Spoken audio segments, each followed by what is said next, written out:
I'm going to live with my mistress and love child, so let's get divorced. I'm a better match for you. 3 years into our marriage, the love between my husband and me had completely cooled off. Yet who could have imagined that during my brief absence from home, my husband would boldly engage in an affair? Casually betraying me, he flaunted his mistress by pulling her close. The divorce papers already signed by him were thrust at me. I swallowed all the words I wanted to spit out and snatched the divorce papers with a broad smile. Be happy. I quickly signed the divorce papers and submitted them to the lawyer's office. I was driven out of the home we had lived in for 3 years, but I had no regrets, because this story is far from over. Happiness doesn't suit the wicked. My husband, having seized a momentary happiness, was blissfully unaware that he was about to tumble into hell. My name is Sandra Brown. I started dating my husband 3 years ago when I was still a working professional. Matt, 3 years my senior, was mentoring me at work, and he was a well-regarded and charming man at the company. There was no reason to reject his advances. Our relationship progressed smoothly. As I purely enjoyed our dating life, I was stunned by a revelation from Matt just before our marriage. Actually, my dad owns the company. I haven't told anyone at work yet. This was literally jaw-dropping. Matt turned out to be the son of the company's president. I learned this significant news while we were on our way to greet his family. I felt like I was barely alive. I had braced myself for a stern atmosphere, but Keith, my father-in-law, was surprisingly gentle. I wanted my son to have a family and stand on his own as a man. If he's with someone like Sandra, I can rest easy. Encouraged by his words, I vowed to cherish this family for life. After our marriage, Keith gifted us a new house as a wedding present. This is all I can do for now, so please accept it. Eventually, I plan to transfer the land deed to my son. Maybe that will be a present for his appointment as the next president. Receiving a house and land as a gift was astonishing, yet I was determined to be a wonderful wife worthy of this family. But it was more challenging than I thought. It didn't take long for me to face reality in my new life as a newlywed. After starting our new life, my environment changed drastically. At Matt's strong request, I quit my job to become a full-time housewife. From now on, I'll be earning enough so you don't have to worry about our finances. But I expect it to get busier, so I'd like you to take care of the house.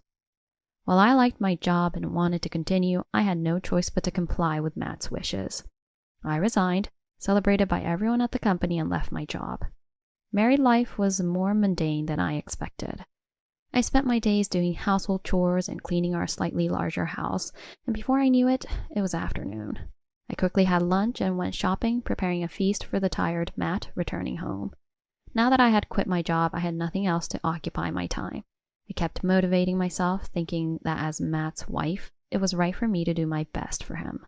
However, my efforts gradually became a solo struggle. As I had initially been told, Matt's work became increasingly demanding and he started coming home later. It was not uncommon for him to return home around midnight, yet I always stayed up to ensure he could eat a warm meal. Welcome home. You must be tired. I'll warm up the dinner right away, so please wait. I'm not hungry tonight. I'm going to sleep. Matt headed straight to the bedroom without a glance at my cooking. Looking at the untouched food made my heart ache, but if he was tired, I couldn't complain. Instead, I decided to put more effort into making breakfast. However, Matt often skipped breakfast. When I mentioned that eating helps with work concentration, he frowned.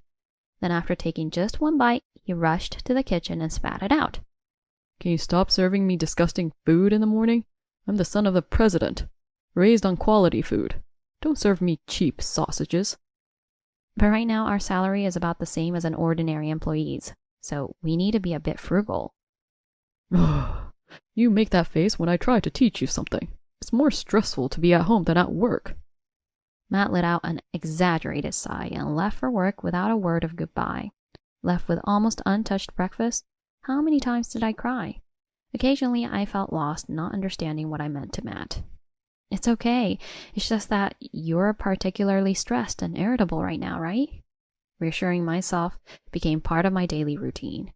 For Matt's sake, I had to keep trying hard too. Thus, no matter how harshly he spoke to me, I always prepared a warm meal. If I did, maybe one day the kind Matt from our dating days would return and we could enjoy happy times again. Supported by such faint hopes, I continued as a wife. Yet Matt's coldness only worsened with each passing day. You just laze around at home making a pained face. You're gloomy and annoying. Don't forget you're living in a nice house because of me. As a vent for his workplace stress, Matt often hurled verbal abuse at me. Morning and night, his harsh words haunted my dreams. Matt is venting his company stress on me, but where can I release this stress?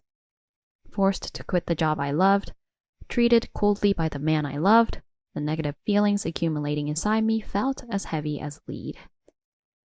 3 years into this frigid life, Matt was promoted to an executive position at the company. Surely at work he remained the wonderful man he once was. Knowing him as I do, I was happy about his promotion, but I also felt conflicted. Nevertheless, it was indeed an incredible achievement. Upon hearing the news of this promotion, I prepared a feast and waited for Matt's return. I had prepared some expensive meat and delicious wine that we usually wouldn't indulge in. Everything was set. Matt had said he'd come home early, so I was looking forward to the evening. However, he ended up coming home around the time the date changed. He had said he would come home early. Sitting in front of the completely cold meal, I had been waiting eagerly. Matt came home cheerfully, wafting the smell of alcohol, and upon seeing me, he burst out laughing loudly. Why such a gloomy face? Are you eating all this by yourself? You'll get fat like a pig. You said you'd come home early, so I made a feast and waited. Why did you go drinking without saying anything? Shut up. I changed my mind. I'd rather eat good food outside than have a terrible meal at home. As Matt walked past me, I could distinctly smell women's perfume on his suit. It wouldn't smell this strong unless he had been very close to someone. Feeling agitated, I impulsively grabbed his arm to stop him. I smell perfume. Was there a woman with you? Yeah, there was. Someone far more attractive than you. When you're a big shot like me, beautiful women flock to you. After all, I'm the next company president. Instead of showing any remorse, he hurled those words at me and then went to sleep in the bedroom. Every day I am ridiculed and neglected. What am I to Matt? From that day on, I began to seriously consider my situation. However, a week later, something unexpected happened. Keith, surprisingly, fell from a floor in his home and got injured. Fortunately, it was a minor injury, but it must have been inconvenient for him living alone. Considering this, I decided to take care of Keith until he fully recovered. That's really not necessary. You don't have to go through all this trouble. It's fine. I'm always grateful for your help, and this is my way of giving back. Although I was a bit nervous, Keith's gentle nature reassured me. He always thanked me when I cooked or cleaned. I haven't been thanked for anything in years, so when I first heard it, I couldn't believe my ears. No, housework is just my job. That's not true. My son must be happy to have a capable woman like you supporting him every day. Thank you. I still remember how deeply Keith's words touched me. I found myself shedding tears without realizing it, which embarrassed Keith. Honestly, I was at my limit. Even while taking care of Keith, I managed the household properly. Yet Matt would nitpick and point out any small mistake in the housework. You really can't do anything right. Why did I ever marry someone like you? Don't say things like that. Your father was much kinder with his words. He's just an old fool, getting flattered by the kindness of a young woman. Matt, who usually received plenty of guidance at work, dismissively talked about Keith. Doesn't he feel any gratitude? Despite being my husband, his insensitive remarks were increasingly distasteful. Maybe you and my dad are a good match after all. You're only young in years, and your body is like an old lady's. Matt pointed at my stomach with a vulgar smile. I must say, I'm not fat. What Matt referred to was the baby. Despite our busy schedules, we have been struggling to have children. As the heir to a president's family, Matt was particularly concerned about this. I should have married a more suitable woman. Well, I'm still in my prime and have a future. Being so bluntly spoken to, I felt sad. Why must I continue to endure such terrible treatment from my own husband? From that day on, I started staying at Keith's house more often. Keith, while concerned for me, didn't pry too deeply. I found the distance comfortable. Matt initially contacted me a few times to come back, but that was it. Whether he was enjoying his life without me, eventually he stopped contacting me altogether. This separate living continued for the 3 months until Keith's injury healed. With no reason to stay at Keith's house anymore, I finally decided to return home. Having enjoyed living with Keith so much, I was terrified of returning to face Matt's potential cruelty. As I calmed my racing heart on the way home, I reached the vicinity of our house and witnessed a shocking scene. Our house was gone. To be precise, it had been demolished, and a new grand frame was being constructed. What's going on? Why is our house gone? Confused, I spotted Matt among the workers. I hurried over and immediately confronted him. Oh, it's Sandra. Thanks for taking care of my dad. Forget that. What about our house? I didn't hear anything about demolishing it. This house is mine, right? Why should I need your permission for anything? Matt, slightly irritated, spat those words at me and suddenly gestured to someone in the distance. A flamboyantly made-up woman was standing there. She ran over and clung to Matt's arm. This is Hillary, my new girlfriend. Cute name, right? Girlfriend? I couldn't grasp the meaning of his words. Ignoring my confusion, Matt continued. Hillary is the best woman I met at a bar. She's cuter and a better conversationalist than you. Perfect for a man like me. Now, wait a minute. Do you understand what you're saying? I'm your wife. In an unprecedentedly loud voice, I yelled out, shocked by the sheer absurdity of the situation. Hillary sneered at me through her nose. You're just a wife in name, right? If it bothers you, you should have had a child or something, like I did. Seeing Hillary stroke her belly with a sly smile, I felt a chill down my spine. Could it be your belly?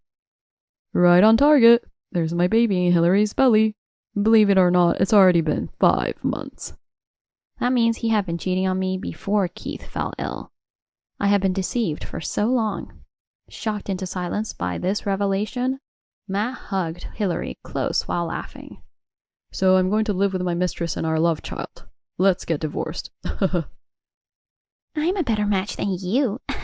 Sorry, old lady. Matt shoved the already prepared divorce papers at me.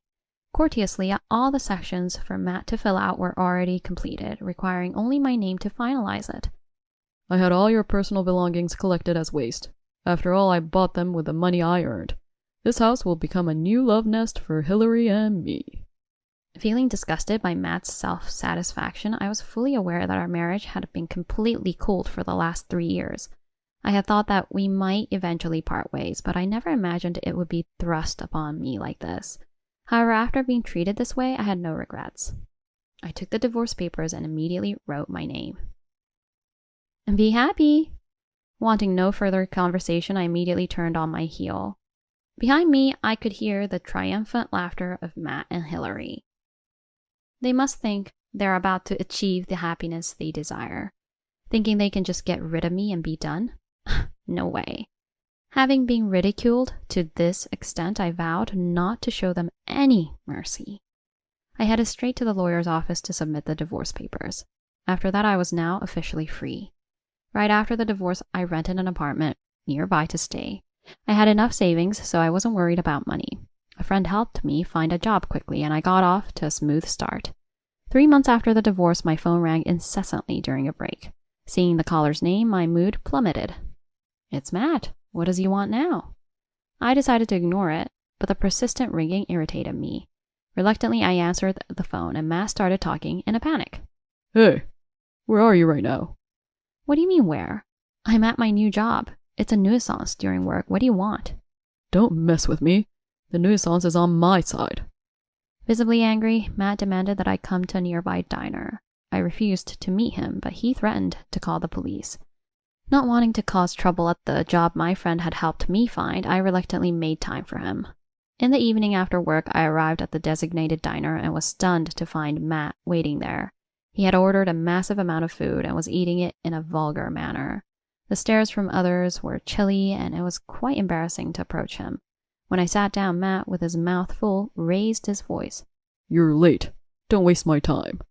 He seemed as arrogant as ever, but he looked more haggard than before. His face, once greasy from eating out too much, was now dry and flaky. Sorry to interrupt your gluttony, but what do you want? I'm not free. If you have something to say it quickly. What? Acting high and mighty, you thief? Matt blurted out angrily. Thief? Me? After you took away my house, family, and happiness? What are you talking about? I'm talking about the land. Why did you inherit that land? Realizing what he meant, I remembered. The land Matt was referring to was where we used to live, a gift from Keith. But the ownership had remained in Keith's name until recently. It was supposed to be my gift when I became president, but when I checked, it wasn't in my father's name, but yours. You must have pulled some strings. Exasperated by his ridiculous accusation, I sighed. He probably hadn't confirmed this with Keith. I answered firmly. That land was inherited from Keith for your sake. For my sake? What do you mean? Matt, clueless, continued to question me without thinking. Half a year ago, when I was still caring for Keith, I had consulted him about my unbearable relationship with Matt. Then Keith has shared with me. He's always been a man who isn't satisfied unless he's in a superior position. I disliked that about him and hesitated to make him my successor. But you're having him study for the presidency now, right? That's because he married you and started a family. Puzzled, I tilted my head. Having a family should teach him compassion. I believed that through time and love with you, Matt would grow as a person. Keith knew about Matt's self-centered nature, and still hoped for his growth. However, the situation had turned out like this, and Keith was deeply disappointed. No matter the position, a marriage must be equal. Ideally, that comes from mutual care, but Matt seems incapable of that. Eventually, Keith came up with the idea of transferring the land ownership. The plan was for Matt to have the income and me the land to balance our power. But to inherit something so significant. If it feels too burdensome, you can pass it on to him when you feel he truly deserves to be your husband. For now, think of it as a safeguard to hold on to. After some hesitation, I decided to accept the inheritance. It's tough now, but if one day I can build a warm family with Matt, I'll talk about today's decision. And as a true vow between husband and wife, I thought I'd entrust this land to him. However, Matt betrayed me thoroughly and discarded me like trash. There's no way I could consider transferring the land ownership to such a person. On the day I was kicked out of the house, I consulted with Keith. He immediately responded. I can't believe my son was so foolish. Sandra, sell that land and use the money for your future needs. But this is your property, Keith. Shouldn't I return it to you? It's my fault for not being able to educate my son properly, and it's my responsibility for the hardship you faced. Consider it a parting gift from me, who was briefly your father. Won't you accept it? With my heart stretched tight from Matt's infidelity and the divorce, Keith's words finally snapped the tension. The only good memories of my married life, if any, were thanks to Keith. So I followed Keith's advice and put the land up for sale. I quickly found a buyer, so I no longer had to worry about my living expenses. However, having lost the land, Matt found himself in the opposite situation.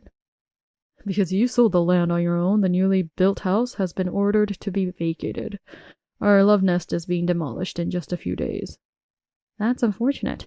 You should have checked everything before rebuilding the house. Why are you talking as if it's none of your business? You're a stranger now, so find a way to return the land to me. It was never Matt's property to begin with, so there's nothing to return. As I was rendered speechless by his absurd demand, Matt continued to hurl insults at me. Then a man approached us. He quietly sneaked up behind Matt and placed a hand on his shoulder. When Matt turned around, his face, which had been red with anger, instantly paled. Why is Dad here?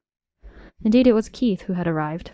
When Matt summoned me, I had asked Keith to keep an eye on things nearby just in case. I knew Keith was in the diner when I entered, but I didn't expect him to join the conversation. I've been watching you. I'm disappointed, to say the least, Keith said sadly, and then sat down next to me. Matt, completely losing his momentum, fell silent.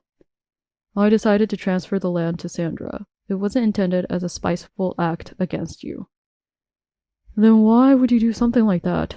Do you care more about this outsider woman than your own son? For a short time, Sandra was my daughter too, and frankly, I've become disgusted even calling you my son. Keith's dismissive remark seemed to drive Matt to despair. Fight all you want, but what you've done is not how family should be treated. I wonder where I went wrong in raising you.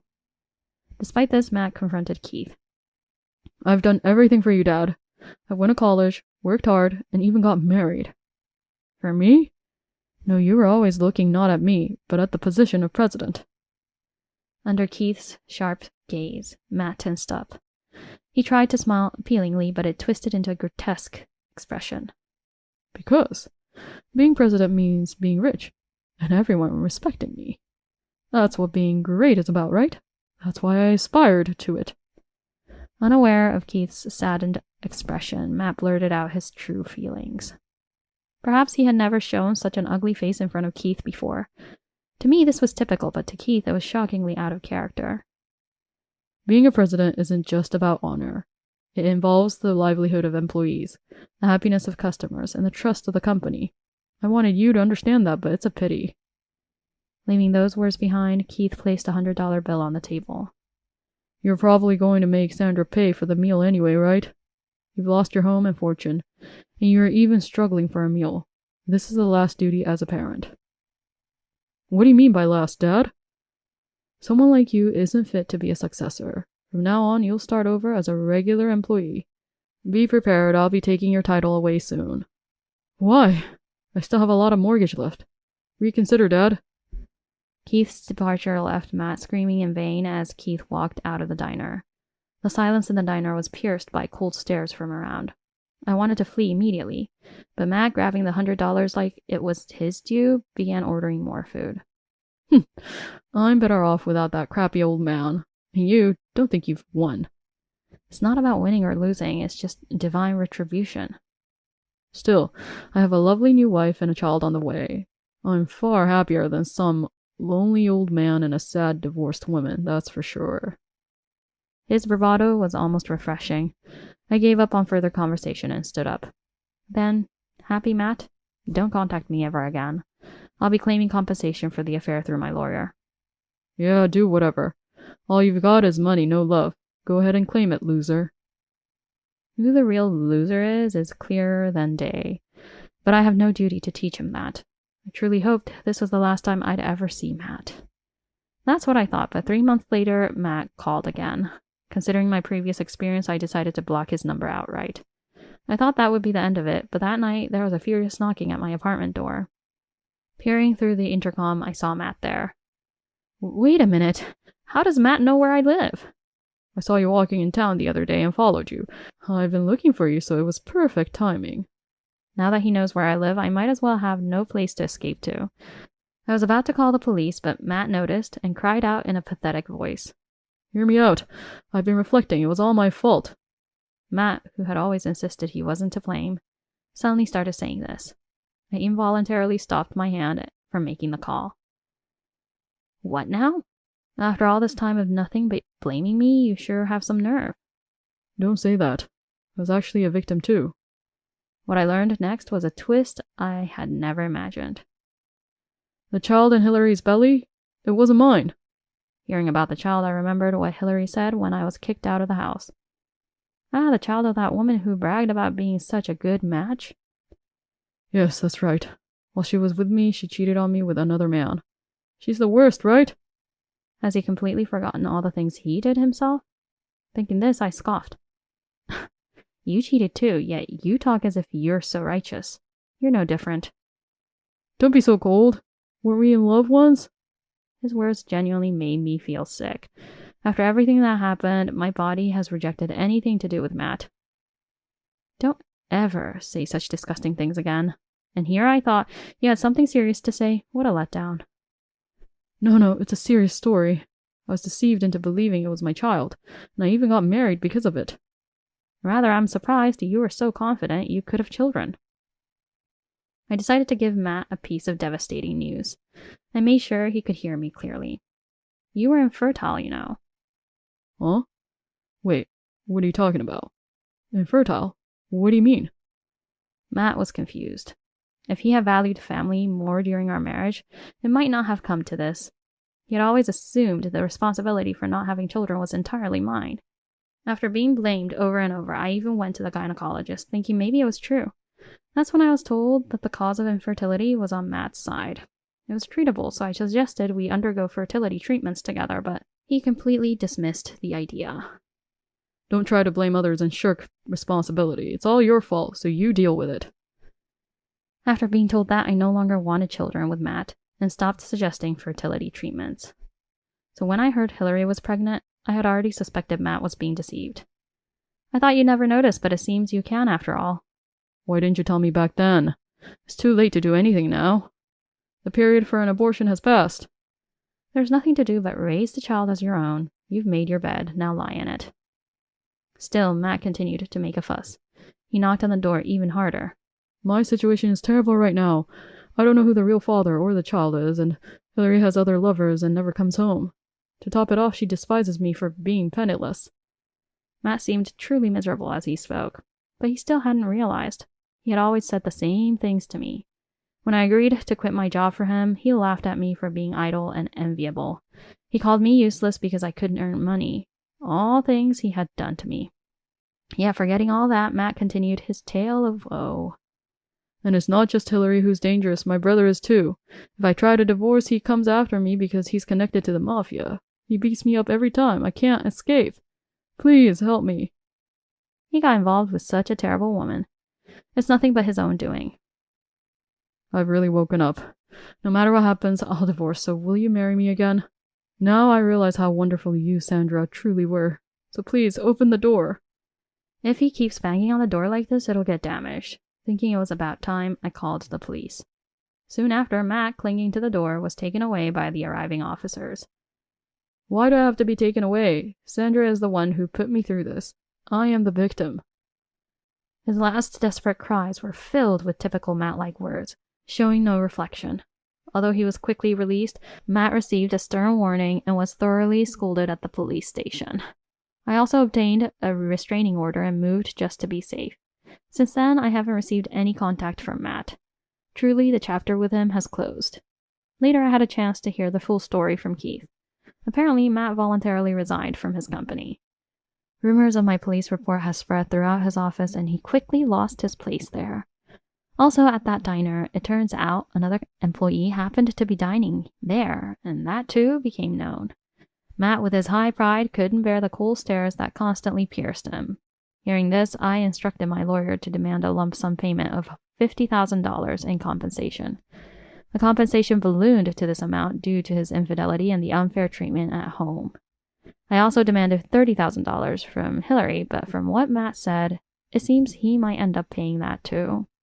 His future life will probably be tougher, but that's none of my concern.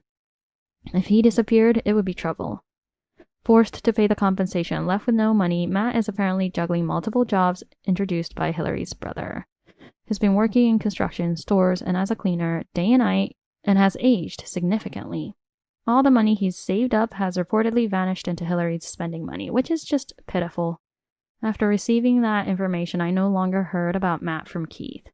Keith also seems to have no intention of dealing with Matt any further. As for me, I've achieved success in a job introduced by a friend and have been appointed as the leader of the next project. I'm still just starting out, but I enjoy being able to work again so much. Keith occasionally contacts me, wanting me to come work as his secretary, but I've declined for now. Right now, I just want to walk the path I've chosen at my own pace.